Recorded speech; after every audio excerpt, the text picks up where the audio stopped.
Hello students, मेरा नाम है मंजू चौधरी।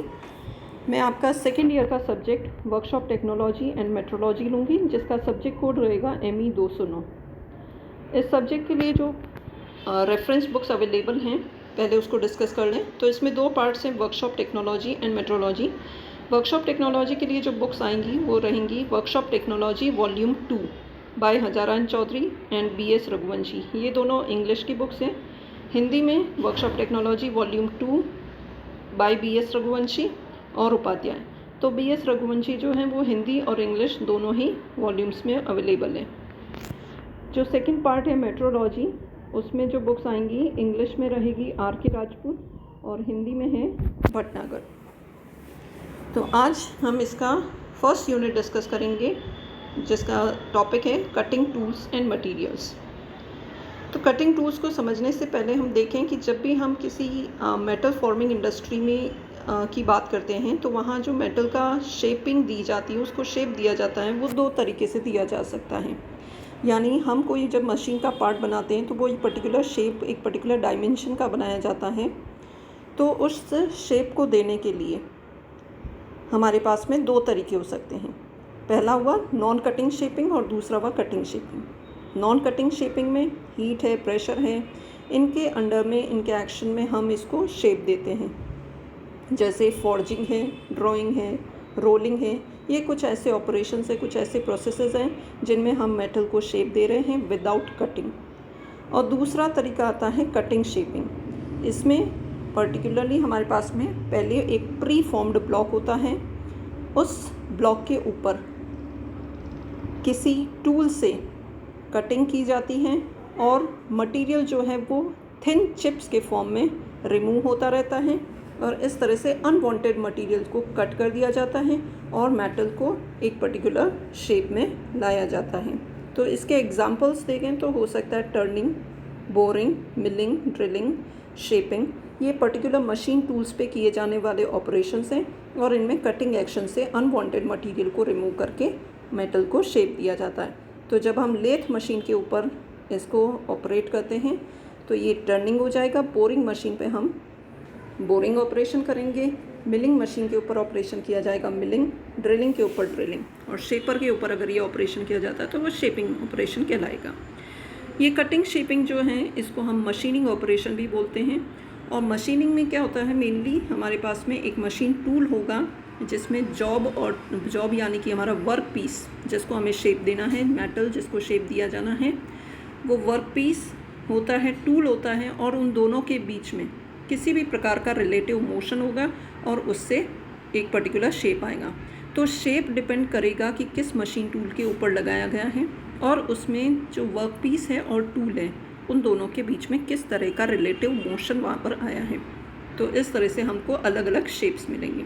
तो mainly it is a relative motion between work piece and tool, जिससे आपको कटिंग एक्शन मिलता है और शेप तैयार होता है। तो ये एक्शन कहलाता है मशीनिंग। तो मशीनिंग क्या हुआ, डेफिनेशन देखें। It is a type of manufacturing operation where excess material is gradually removed by shearing in the form of chips from a preformed blank. हमारे पास में प्री फॉर्म्ड ब्लैंक है, वो एक रॉड के फॉर्म में हो सकता है, वो एक क्यूबॉइड के फॉर्म में हो सकता है, शीट हो सकती है, और इनके ऊपर हम इनको धीरे धीरे इनके ऊपर से लगातार पतली चिप्स के फॉर्म में एक्सेस मटेरियल जो है एक टूल की हेल्प से रिमूव किया जाता है। और ये जो टूल होता है ये रिजिड होता है, हार्ड होता है, और वेज शेप की एक डिवाइस हम कह सकते हैं, in similar to our knife.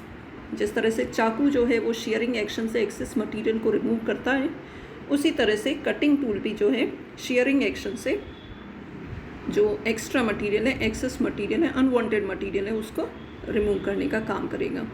तो ये कटिंग टूल जो हैं, इसी को हम इस टॉपिक में यूनिट फर्स्ट में पढ़ेंगे कि ये कटिंग टूल क्या होता है, कितने तरह के इनके क्लासिफिकेशंस हो सकते हैं और किन मटेरियल्स से हम कटिंग टूल्स बना सकते हैं। तो कटिंग टूल्स जो हैं वो दो तरह से क्लासीफाई, वैसे तो कई प्रकार का क्लासिफिकेशन होता है, लेकिन मेनली उसका कटिंग एज जो है, कर्तन सिरा जिसके द्वारा कट किया जाता है, उसके आधार पर जब हम इसका क्लासिफिकेशन करते हैं तो ये कटिंग टूल्स जो हैं मेनली दो तरह के आते हैं। पहला single point cutting tool and दूसरा मल्टी पॉइंट कटिंग टूल्स। तो सिंगल पॉइंट कटिंग टूल्स कौन से कटिंग टूल्स हुए? जिनमें कर्तन सिरा एक ही है, एक ही कटिंग एज है। जैसे कि सिंपली हमारा किचन में काम आने वाला नाइफ़ है या आपका शार्पनर है, पेंसिल जिससे आप शार्प करते हैं, ये सिंगल पॉइंट कटिंग टूल्स है। यहाँ पर एक ही कर्तन सिरा होता है, एक ही कटिंग एज होता है जो कि जिसके द्वारा कटिंग की जाती है। तो सिंगल पॉइंट कटिंग टूल्स में एक कटिंग एज हुआ। और इस तरह के टूल्स जिन मशीन टूल्स पर काम में लिए जाते हैं वो मेनली लेथ मशीन पर काम में आने वाले टूल्स, सारे ही tools, shaper tools, planer tools और बोरिंग टूल्स, ये सारे के सारे ही सिंगल पॉइंट कटिंग टूल्स हैं। सेकेंड ईयर के सिलेबस में हम मेनली इन्हीं मशीन टूल्स को पढ़ेंगे, यानी लेथ को डिस्कस करेंगे, शेपर को डिस्कस करेंगे, प्लेनर, बोरिंग, ड्रिलिंग, ये मशीन्स हम डिस्कस करेंगे। तो इन पे काम आने वाले सारे ही tools single point cutting tool रहेंगे। मल्टी पॉइंट टूल्स वो हैं जिनमें एक से ज़्यादा कटिंग एजेस होते हैं। जिस तरह से आपने ड्रिलिंग मशीन में जो टूल लगता है ड्रिल, वो बहुत ही कॉमनली यूज टूल हैं जो कि हम हमारे आसपास देखते हैं। और इसमें जो कर्तन सिरे हैं आप देखेंगे कई सारे कर्तन सिरे इसमें होते हैं, कई सारे कटिंग एजेस होते हैं जिनके द्वारा एक साथ कटिंग की जाती है और होल बनता है। तो ये एग्जांपल हो गया मल्टी पॉइंट टूल का।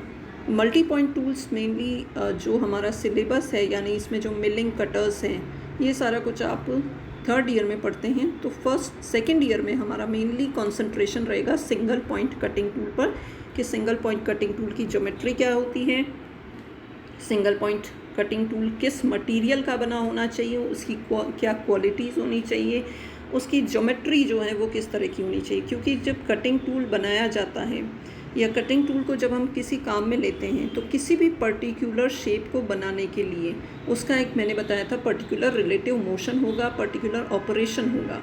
तो अलग अलग ऑपरेशन के हिसाब से हमें अलग अलग टूल्स की रिक्वायरमेंट होती है। यानी टूल की जब ज्योमेट्री बनाई जाती है, टूल की डिज़ाइनिंग की जाती है, तो उसको पर्टिकुलर शेप दिया जाता है, उसमें पर्टिकुलर एंगल्स प्रोवाइड किए जाते हैं और एक पर्टिकुलर हर टूल की अपनी एक अलग संरचना होती है। तो ये कौन कौन से प्रमुख एंगल हैं और ज्योमेट्री की एक सिंगल पॉइंट कटिंग टूल किस तरह का दिखता है, मेनली उसके क्या क्या पार्ट्स होते हैं, क्या मेजर एंगल्स हैं जो किसी भी कटिंग टूल में प्रोवाइड किए जाते हैं, कुछ कोण इसमें दिए जाते हैं। तो वो सारा कुछ हम इसमें सिंगल पॉइंट कटिंग टूल में डिस्कस करेंगे। सिंगल पॉइंट कटिंग टूल किन बातों से प्रभावित होता है, कौन से फैक्टर्स हैं जो कि उसके मटेरियल को डिसाइड करेंगे कि किस तरह का सिंगल पॉइंट कटिंग टूल में हमको मटेरियल काम में लेना है, ये सारा कुछ हम इसके अंतर्गत देखेंगे। तो नेक्स्ट क्लास में हम इसी की ज्योमेट्री और इसके नोमेनक्लेचर को डिस्कस करेंगे। Thank you.